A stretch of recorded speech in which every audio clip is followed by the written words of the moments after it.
Yo, what's up people? Welcome back to the channel, and today let me show you how to use Atlas to earn reward points on online purchases. All right, it's gonna be a quick video. We're not gonna waste too much time on this one. I'm just gonna give you guys a quick step-by-step guide on how to get this done. So let's jump straight into it. Now the first thing you're gonna do is to log into your Atlas account. Now we can log into our Atlas account on the online banking platform. That's the Atlas website, or we could choose to log in on Atlas mobile app on our mobile devices. Now once you're logged into our account, you're just going to select the credit card accounts that you want to use to earn reward points on online purchases for.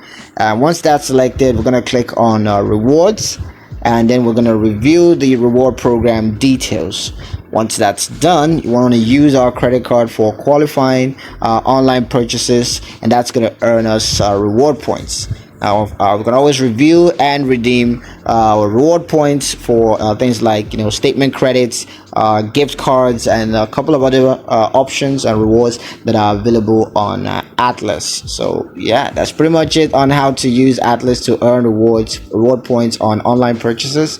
I hope you guys liked the video. Hope you found the information useful and relevant enough. If you did, like the video, comment down below, let me know what you thought. Share the video with your friends and subscribe to the channel if you haven't done that already, and I'll catch you guys